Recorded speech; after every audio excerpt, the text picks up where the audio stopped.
ያንተን ሲሰራልህ አይደለም አንተን ሲሰራ አልተሳሳተም። በጣም በጥልቀት ኢየሱስ ክርስቶስን እግዚአብሔር የገለጠለት ስለሚመጣው ስለ ጌታችን ስለ ኢየሱስ ክርስቶስ በስፋትና በጥልቀት እንዲጽፍም እንዲተነብይም እግዚአብሔር እድል የሰጠው ታላቅ አገልጋይ ነው። ሙሉ መጽሐፍ ቅዱሳችን 66 መጽሐፍ ነው ያለው። ኢሳይያስ 66 ምዕራፍ ነው ያለው። ተስፋው የሚመጣው መሲና አዲሲቱ ከተማ በጣም በስፋት ተተርካለች። እኔ ላይ የሚወድቅ የሚደገፈኝ የሚታመነኝ ቀጥሎ ምርጤ ነው ለኔ ደግሞ አለ። እሱ ተደጋፊ እሱ ወዳቂ እሱ ፈላጊ ብቻ ሳይሆን እኔ ደግሞ ሳየው ምርጤ ነው። ኢሳይያስ ምዕራፍ 42 ላይ እንሂድ። ከቁጥር 1 ጀምረን እስከ 4 በጌታ በኢየሱስ ክርስቶስ ስም አነባለሁ። የጌታ ቃል እንደዚህ ይላል። ደግፌ የያዝኩት አገልጋዬ በእርሱም ደስ የሚለኝ ምርጤ ይህ ነው። መንፈሴን በእርሱ ላይ አደርጋለሁ። ለአሕዛብም ፍትህን ያመጣል። አይጮህም፣ ቃሉን ከፍ አያደርግም፣ ድምፁም በመንገድ ላይ በኃይል አያሰማም።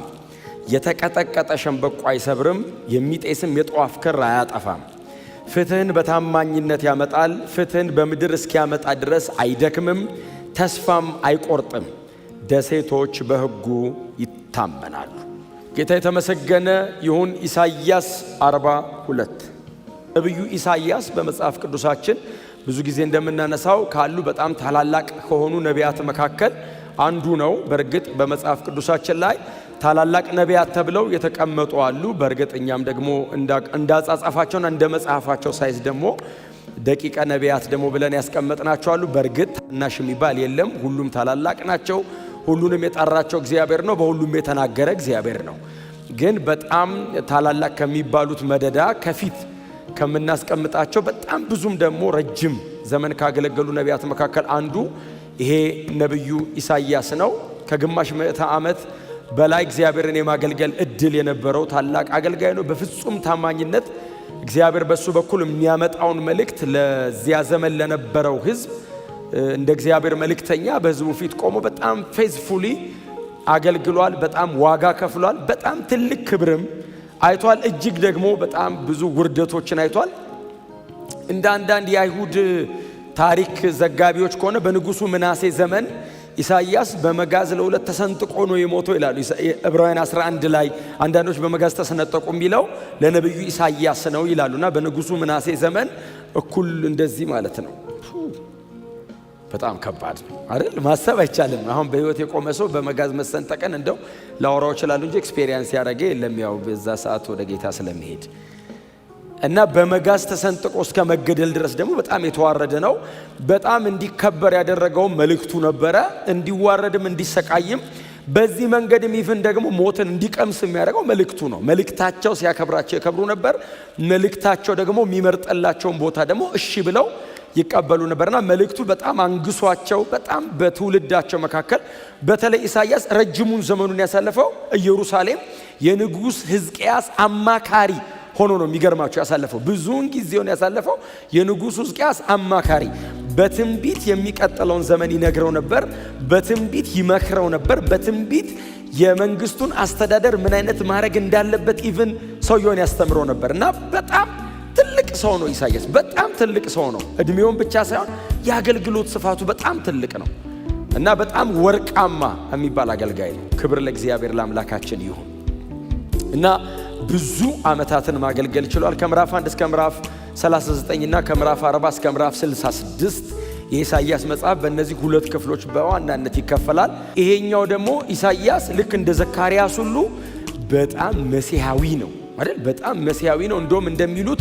የብሉይ ኪዳን ወንጌላዊ ነው የሚሉት ኢሳይያስ። የሚገርማቸው የብሉይ ኪዳን ሊትራሊ ወንጌላዊ ነው። ኢሳይያስ ኢየሱስን ባቀረበበት መንገድ በተለይ አንዳንድ ኢሳይያስ ያቀረባቸው ነገሮች የወንጌል ጸሐፊያን ኢየሱስን በአይነ ሥጋ በአካል የተመለከቱ ሰዎች እንኳን ኢሳይያስ ባየበት መጠን ማየትም መጻፍም እንኳን አልቻሉም። እሱ ገና ከ700 ዓመት በኋላ ስለሚመጣ መሲህ የተናገረበትን ያንን ያክል የወንጌል ጸሐፊያን እንኳን ሂስቶሪካል ኢየሱስን በአይን እያዩት ማለት ነው ያን ያክል እንኳን መጻፍ አልቻሉምና በጣም በጥልቀት ኢየሱስ ክርስቶስን እግዚአብሔር የገለጠለት ስለሚመጣው ስለ ጌታችን ስለ ኢየሱስ ክርስቶስ በስፋትና በጥልቀት እንዲጽፍም እንዲተነብይም እግዚአብሔር እድል የሰጠው ታላቅ አገልጋይ ነው። ክብር ለእግዚአብሔር ይሁን እና አገልግሎቱን ሰውየው የጀመረው 740 BC ዓመተ ዓለም 740 ዓመተ ዓለም ገደማ ነው ንጉሡ ኦዚያን የሞተበት ዓመት ማለት ነው። እግዚአብሔር ተገለጠልኝ አለ ኢሳይያስ። መቼ ሲሉት ኦዚያን በሞተበት ዓመት። የድሮ ሰዎች አኩሬት እንቅጯን ዓመቷን እንትን ካላሉ በዛ ጊዜ የተከናወነ ትልቅ ነገር እንደ ታሪክ ማጣቀሻ ያቀርባሉ። በጣም ብዙዎቻችሁ ወጣቶች ስለሆናችሁ ረጅምም ስላልኖራችሁ በቀን በሰዓት በምናምን ታስቀምጡታላችሁ እናንተ። ግን አሁን የድሮ ሰዎች በጣም እድሜያቸው ገፋ ያለ ሰዎች መቼ ነው ሲሏችሁ ንጉሡ እንትን ያሉበት ሲባል ንጉሡ እንትን ያሉት መቼ ነው ተብሎ ከታሪክ ይጣቀሳል። ስለዚህ ኢሳይያስ ንጉሥ ኦዚያን በሞተበት ዓመት እኔ አገልግሎት ጀመርኩ አለ። መቼ ነው ኦዚያን የሞተው ብላችሁ 740 ዓመተ ዓለም ላይ ነው። ስለዚህ 740 ዓመተ ዓለም ወደ ኋላ ሄዳችሁ ኢሳይያስ ጀመረ ማለት ነው። ጌታ የተመሰገነ ይሁን። እና ምዕራፍ 42 ሁለተኛው የኢሳይያስ የመጽሐፉ ክፍል ነው አይደል? ሁለተኛው የኢሳይያስ የመጽሐፉ ክፍል ነው። ከምዕራፍ 40 ጀምሮ እስከ 66 ያለው በጣም ብዙ ጊዜ በአዲስ ኪዳን ተመስሎ የሚቀርበው ማለት ነው። ሙሉ መጽሐፍ ቅዱሳችን 66 መጽሐፍ ነው ያለው። ኢሳይያስ 66 ምዕራፍ ነው ያለው።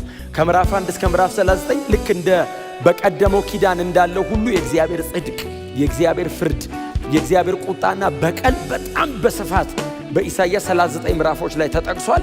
ከምዕራፍ 40 እስከ ምዕራፍ 66 ደግሞ ተስፋው የሚመጣው መሲና አዲሲቱ ከተማ በጣም በስፋት ተተርካለች። ስለዚህ ብሉይና አዲስ እንደማለት ነው። በመጽሐፍ ቅዱሳችን ውስጥ ያለ የመጽሐፍ ቅዱስ ሰመሪ ማለት ነው። ኢሳይያስ መጽሐፍ የመጽሐፍ ቅዱሱ እጥርጥር ነው የሚባለው በአማርኛ ሰመራይዝ ሲደረጋውን 66ቱ መጽሐፍ 66ቱ የኢሳይያስ። እሺ ምዕራፍ 42 ከቁጥር 1 ጀምሮ ምንድነው የሚለው? እነሆ ደግፌ ያስኩት በእርሱ ደስ የሚለኝ የመረጥኩት አገልጋይ መንፈሴ በእርሱ ላይ አደርጋለሁ፣ ለአሕዛብን ፍትህ ያመጣል። እግዚአብሔር እየተናገረ ነው። እንግዲህ እንደነገርኳችሁ የነቢይ መጽሐፍ ነው፣ የነቢያት መጽሐፍ ነው። ስለዚህ ትንቢት ነው አይደል? እግዚአብሔር እየተናገረ ያለው ወደፊት እማመጣው አገልጋይ አለኝ ያለ እግዚአብሔር። ምን አይነት አገልጋይ ነው ሲሉ ደግፌ የያዝኩት አገልጋይ ደግሞ ምርጤ ነው አለ እግዚአብሔር። የኔ አገልጋይ ነው አለ እግዚአብሔር። አሁን የእናንተ አገልጋይ ነው የሚል አይደለም አይደል? ድምፁ በእርግጥ የኛም አገልጋይ ነው፣ በኋላ እናየዋለን። ግን እግዚአብሔር መጣና እንደዚህ ያለ አገልጋይን አስነሳለሁ፣ ደግፌ የሚይዘው እኔ የምደግፈው በእኔ የሚታመን እኔ የምለውን ብቻ የሚያደርግ እኔን ለማገልገል ራሱን የሰጠ አገልጋይ ደግፌ ያስኩት አገልጋይ ምርጤ ይለዋል። የሚጠቀመው አንድ የዕብራይስጥ ቃል አለ ኢሳይያስ ኤቤድ የሚል አንድ የሚጠቀመው የዕብራይስጥ ቃል አለ። ቃሉ ቀጥታ ሲተረጎም አገልጋይ የሚለው ሰርቫንትን ስሌቭ የሚል አይነት ነው የሚሆነው። ባሪያ ማለት ደግሞ ከአገልጋይም ዘለል ይላል አይደል? አሁን አገልጋይ በፈቃድ ላይ የተመሰረተ አይነት ነው። ባሪያ ግን የተሸጠ ነው። ባሪያ ፈቅዶ አይደለም መብቱን የሚሰጠው፣ ሲጀመር መብት የለውም። እግዚአብሔር ይመስገን። አገልጋይ አሁን እኔ አገልጋይ ነኝ ካልኩኝ በእኔ በጎ ፈቃድ ላይ የተመሰረተ ለማገለግለው አካል ፈቃዴን ሰጥቻለሁ፣ ደስተኛ ነኝ፣ እወደዋለሁ እላለሁ። ባሪያ ከሆንኩኝ ግን በእኔና በባለቤቴ መካከል ያለው የባሪያና የጌታ አይነት ብቻ ሳይሆን የዕቃና የባለቤት ደረጃ ሁሉ ሊሆን ይችላል። እስሌቭ የኦነሩ ፕሮፐርቲ ነው። እንደ ፐርሰን ሁሉ አይቆጥረውም። ዕቃ ሲመዘግብ ቋሚ አላቂ መሃል የ70 ዓመት ብሎ ይጽፈዋል። ከ70 በኋላ በጣም ያቅተዋል። 80 ላይ በጣም ይደክማል። ዕቃው አይታደስም። 100 አካባቢ በዛ መጠን ማለት ነው። እና አገልጋይ ሲል አሁን እየተወራ ያለው ኢሳይያስ በዛ ሰዓት እያወራ ያለው ስለ አገልጋይ ነው። በዛ ሰዓት ኢሳይያስ እያወራ ያለው ስለ አገልጋይ ነው። የኢሳይያስ ኦዲየንስ ሁኑ እናንተ። አሁን ኦፍ ኮርስ አሁን እያወራ ያለው ስለምን እንደሆነ ምልላችሁ እንደምችል አሁን ብዙዎቻችሁ ትጠረጠራላችሁ። ግን የኢሳይያስ ኦዲየንስ ሁኑና ኢሳይያስን አሁን የሚሰማ ህዝብ፣ ኢየሩሳሌም አካባቢ የተሰበሰበ እግዚአብሔር ህዝብ አሁን ኢሳይያስ እየነገረን ያለው እግዚአብሔር አገልጋይ ሊያስነሳ ነው በእኛ መካከል። ምን አይነት አገልጋይ ነው የሚያስነሳው? እግዚአብሔርን የሚደገፍ አገልጋይ፣ ምን አይነት አገልጋይ ነው የሚያስነሳው? በእግዚአብሔር ላይ ሙሉ በሙሉ እምነቱን የጣለ አገልጋይ፣ ምንም አይነት የሚደገፍበት የሚተማመንበት ሌላ ነገር የሌለው አገልጋይ፣ እግዚአብሔርና እግዚአብሔር ላይ ብቻ ወዳቂ የሆነ አገልጋይ፣ በእኔ የሚደገፍ አለ እግዚአብሔር። እስቲ አሜን በሏ። በራሱ የማይተማመን እኔ አደርገዋለሁ እማይል፣ ሁሌ ከእጄ ጠባቂ፣ ሁሌ እርዳታዬን ፈላጊ፣ ሁሌ የኔን አቅርቦት ብቻ ኤክስፔክት የሚያደርግ፣ የሚፈልገው ነገር ካለ እጄን የሚያይ ተደጋፊ ማለት እንደሱ ማለት ነው። ባይዘወይ እኔን ይደገፈኛል ማለት የተወሰነ ራሱ ሰርቶ የተወሰነ ደግሞ ስራልኝ ይለኛል ማለት አይደለም። ሁሉንም ነገር እኔ እንድሰራለት እኔ ላይ ወዳቂ ነው። ሲጀመር ባሪያዬ ነው፣ አገልጋዬ ነው። ታዲያ ባሪያው ከጌታ ውጪ ምን አለው? ባሪያው ከጌታ ውጪ ምንስ አቅማል? ምንስ አለው? እሱ ራሱስ የጌታው አይደል እንዴ? ስለዚህ ጌታው የሚለውን ብቻ ነው የሚያደርገው። መኖሩ የሚወሰነው በጌታው ነው። ባይዘዌ በመጽሐፍ ቅዱሳችን ላይ ያሉ ጌቶችና ባሮች የመወሰን አቅማቸው በባሪያው ሕይወት ላይ የመወሰን መብት አለ። ምግቡ ላይ አይደለም፣ ልብሱ ላይ አይደለም፣ ሕይወቱ ላይ። ዛሬ ይገደል ካለ ያስገድለዋል። ባይዘው ይኑር ካለ ሊሞት የተቃረበ ባሪያ ይኖራል። ሁሉ ነገሩ በጌታው ላይ ነው። ስለዚህ እንደዚህ ያለ እግዚአብሔር መጣና አገልጋይ አለኝ አለ። ምን አይነት አገልጋይ? እኔ ላይ የሚወድቅ የሚደገፈኝ፣ የሚታመነኝ። ቀጥሎ ምርጤ ነው ለእኔ ደግሞ አለ። ክብር ለእግዚአብሔር ይሁን። እሱ ተደጋፊ፣ እሱ ወዳቂ፣ እሱ ፈላጊ ብቻ ሳይሆን እኔ ደግሞ ሳየው ምርጤ ነው። ሰርቫንት አገልጋይ ሲል ቀጥታ መስዩ ጋር የሚመጣ ነገር ነው ኢሳይያስ የተጠቀመው። እና ስለሚመጣው አገልጋይ እግዚአብሔር ሲናገር ሙሉ በሙሉ ይታመነኛል አለ። ሙሉ በሙሉ እኔ ላይ ነው የሚወድቀው አለ። ከእኔ ውጪ አይፈልግም። የእኔ ብቻ አገልጋይ ነው። የሕዝቡስ አይደለም። ሕዝቡን የሚያገለግለው እኔን ብሎ ነው። የሚሰራው ስራስ ያንን ሁሉ የሚያደርገው እኔም ብሎ ነው። ቀጥሎ እኔ በሱ የማደርገው ነው እጄ ላይ የሚደገፍ። እግዚአብሔር ከኢየሱስ ይህንን ያስተምራል። በእግዚአብሔር ላይ መደገፍ መውደቅ እግዚአብሔር ያስተምራል። የምትችሉትን ነገር እግዚአብሔር እንዲሰራው አድርጉት እስቲ። እግዚአብሔር ሆይ ይሄንን እኔ እሰራዋለሁ፣ እቺ ናት የምታቅተኝ አትበሉት። ሁሉንም ሰራው በሉት። ምንም ብንሰራ እናበላሻለን። ታውቃላችሁ፣ ምንም ብታደርጉ እንከን አያጣውም የሰው። እግዚአብሔር ሲሰራው ምንም ይስራ ስህተት አልባ ነው። ያንተን ሲሰራልህ አይደለም፣ አንተን ሲሰራ አልተሳሳተም። አንተን ሲገጣጠምህ እኮ አልተሳሳተም። ያንተን ሲሰራልህ አይደለም። አንተ በህይወት ያለውን ሰውዬ ነገርን ሲሰራልህ እኮ አይደለም። አንተን ራስህን እግዚአብሔር ሲገጣጠምህ፣ ፎርም ሲያረግህ፣ ክሬኤት ሲያረግህ፣ መልክን ሲያመጣው፣ እንድትኖር እድሜ ሲሰጥህ፣ ዘመን ሲሰጥህ፣ በአንተ ምክንያት የሆነ የሚቀጥል ትውልድ ሲሰጥህ አልተሳሳተም። ደግፌ ያስኩት አገልጋይ አለኝ አለ እግዚአብሔር። እና የአገልጋይ አንዱ ባህሪያው እኔ ላይ መደገፍ ነው አለ። እንደዚህ አይነት አገልጋይ አለኝ አለ እግዚአብሔር። እግዚአብሔር የሚተማመንበት አገልጋይ፣ እግዚአብሔር የሚመካበት አገልጋይ አላው እኔ ደግፌ ያስኩት ነው። እንደ ኢየሱስ እግዚአብሔር ላይ የሚደገፍ የለም። አባቴ አርግ ብሎኛልና አደርጋለሁ ይላል። ተሰብስበው ሊገሉት ሲሉ አባቴ ካልፈቀደለት በቀር ማንም ሰው ልገልህም ላድንህም እችላለሁ ይሉታል። አንዳንድ በጣም ሞኝ ነገስታቶች እነሱ ሞቱ፣ እሱ ሕያው ነው እና እንደዚህ ይሉታል። ልገልህም ላድንህም እችላለሁ ሲለው ካልፈቀደልህ በቀር አለው። ጲላጦስ አያውቀውም። ማን ነው አለ እንዴ? ፈቃጅ ነው የኔ አባት እና አገልጋዩ ስለሆንኩ ያው ግደለው ካለ እኔ ፈቃደኛ ነኝ፣ እሞታለሁ። እሱ ብቻ ግደለው ይበልህ ካላለህስ ታቀኛለህ። ክብር ለኢየሱስ ይሁን። ኢየሱስ የእግዚአብሔር አገልጋይ ነው። ታማኝ አገልጋይ ነው። ፍጹም አገልጋይ ነው። በሙላት ተዋርዶ አባቱን ያከበረ እውነተኛ አገልጋይ ኢየሱስ ብቻ ነው። ፓርሻል ነው። ሌላው በሙሉ ብለርድ እያደረገ ነው የሚያገለግለው። ኢየሱስ ፉሊ ሰሚት አድርጎን ያገለገለው ምንም እንከን በሌለው ትህትና፣ ሊብራራ በማይችል መዋረድ ዝቅ ብሎ በጣም ትሁት ከሆንክ በጣም ተደጋፊ ነው ማለት ነው። ትዕቢተኛ ስትሆን ነው እችላለሁ የምትለው። አንዳንድ ሰው እንደሱ ይላል፣ እዚህ በኩል አመልጠዋለሁ ይላል። ያስመልጠኛል። እስቲ አሜን በሉ። መሮጥ ስለማትችል አይደለም፣ እጁ ላይ ውደቅ። እስቲ ሮጠ የምታመልጠውን ብድግ አድርጎ ቁጭ ቢያደርግህ አንተም ድካም ይቀንስልሃል፣ ልፊያውም ይቀንስልሃል። ትንሽ ታቤ በኋላ ከመቀጣትም ያድንሃል። ቀጥሎ እግዚአብሔር እንደዚህ ያለ እሱ እኔ ላይ የሚወድቅ እና በእኔ የሚተማመን እኔ ላይ የሚደገፍ ብቻ አይደለም። እኔ ደግሞ እንደዚህ ሳይሆን ምርጤ ነው። ኢየሱስ የእግዚአብሔር ምርጥ ነው። ለእግዚአብሔር እንደ ኢየሱስ ያለ የለውም። በጣም ምርጤ አለ። አገልጋይ ያው እንደሱ ነው እንጂ እኛን ሰብስበው እግዚአብሔር እሱን መሰሉ አይደል እንዴ ያለ። እናገለግልሃለን አሉ ተሰብስበን። አገልግሎት ታውቃላችሁ፣ እዚህ ጋር ቆሞ መስበክ ምናልባት አንዷ ልትሆን ትችላለች እንጂ ዋናው አገልግሎት ሕይወታችን አይደል። እናገለግልሃለን ሲሉ የእሱ አይነት እኔ የምፈልገው የእሱ አይነት ካልሆንስ አልፈልግም። በሌላ አይነት ታይፕ ብናገለግልህ እንደው አልፈልግም። የእሱ አይነት ብቻ ምርጤ፣ ሁለንተናዬን ተረድቶ ያገለገለኝ ባሪያዬ፣ አገልጋዬ፣ ምርጤ፣ የተመረጠ ነው፣ የኔ ነው። መጽሐፍ ቅዱስ ስለቻለ በጣም ታማኝ ሎሌ የነበራቸው ሰዎች ነበሩ። ለምሳሌ አንደኛው ሚስት አምጣለት የተባለው ኤሌዘር በጣም ምርጥ እንደሆነ ታውቃላችሁ። አረጋዊው የሚል ቃል አንብባችኋል። አብርሃም ቤት ባሪያ ሆኖ አረጀ።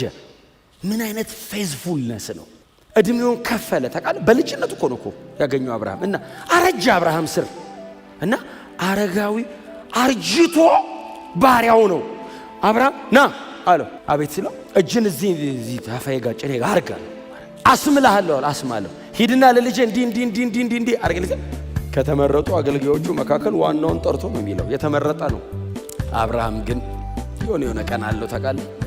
ኤሌዘርን ወደ ውጭ ውጣ ብሎ የሚጸልያ ጸሎት አለች። ይስሐቅ ሳይመጣ ትዝ ይላችኋል። ይጸልይ ጸሎት እስቲ ውጣ ኤሌዘር ይላል። ኤሌዘር አጠገቡ ነው። እስቲ ውጣ እንደ እኔና እግዚአብሔር እናውራ ይላል። እግዚአብሔር ሆይ ያለ ልጅ ይሄ ሰውዬ ሊወርሰኝ ነው። ጨርሶ አያምነውም። ወርሰኝ ነው አረግ ይሄኛውስ እግዚአብሔር መጣ ምርጤ ነው። እስቲ አሜን በሏ።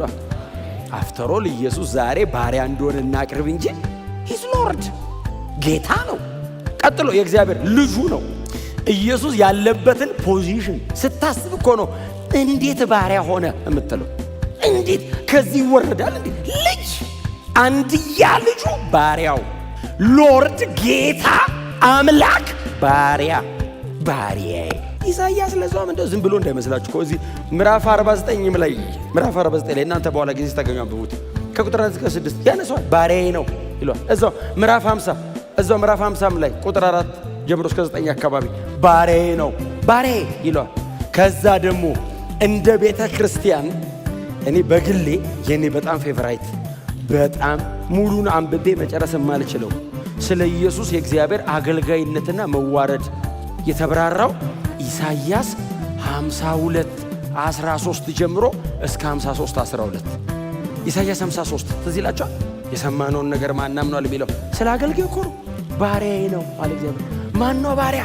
ይኸው ይሄ አይነቱ የሚሰቃይ ባሪያ፣ የሚንከራተት ባሪያ፣ የሚንገላታ ባሪያ።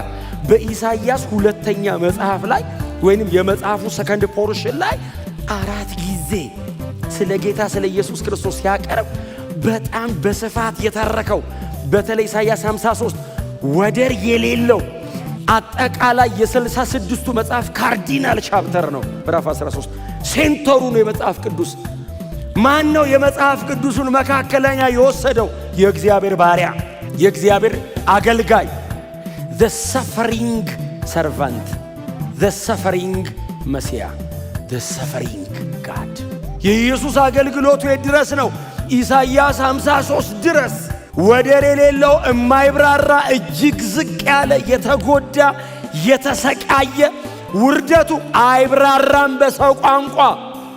ኢየሱስ እዚህ ድረስ ነው ማለት አይቻልም።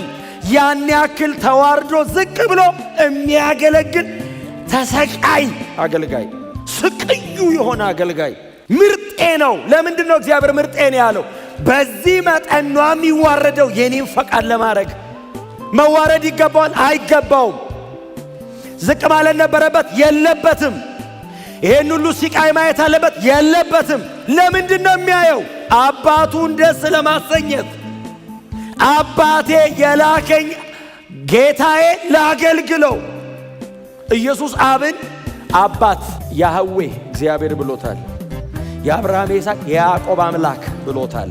የላከኝ ብሎታል አብን። ምንም መሆን አይገባውም ኢየሱስ። ያንን ሁሉ ለምን ሆነ?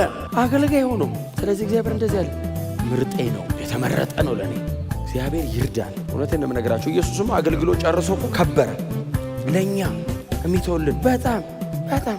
ከዛ እግዚአብሔር መጣና እንደዚህ ያለ በእኔ ላይ የሚደገፍ የሚወደኝ ለእኔ ብሎ እንደዚህ የሚኖር ብቻ ሰው ምርጤ ነው ካለ በኋላ መንፈሴን በእርሱ ላይ አኖራለሁ። ዋው! ብሉይ ኪዳን እንደዚህ አይነት ሰው የለም፣ ሊኖርም አይችልም። መንፈሴ ነው እሱ ላይ አኖራለሁ። በፉልፊልመንት ሌቭል ነው ኢየሱስ ላይ ያለው መንፈስ ቅዱስ። አሜን ነው። በፉልፊልመንት መንፈሴን በእሱ ላይ አኖራለሁ። ይሄ በጣም በጣም ብዙ ነው። ኢሳይያስ 11 ላይ ነው የዳዊት ሥር ቁጥቋጦ ባሪያዬ ብሎ መንፈሴ በእሱ ላይ ይኖራሉ። 7 የጥበብ መንፈስ፣ የእውቀት መንፈስ፣ የመፍራት መንፈስ በእሱ ላይ አደርጋለሁ። ፉልፊልመንት ነው አይደል? ፉልፊልመንት ነው እየተወራ ያለው በ7 መንገድ የሚገለጥ ብለው መንፈሴን በማ ላይ? በባሪያዬ ላይ፣ በዳዊት ሥርና ግንድ በሆነ በእኔ ባሪያ ላይ፣ በባሪያ ላይ መንፈሴን አኖራለሁ አለ። ክብር ለአምላካችን ለእግዚአብሔር ይሁን።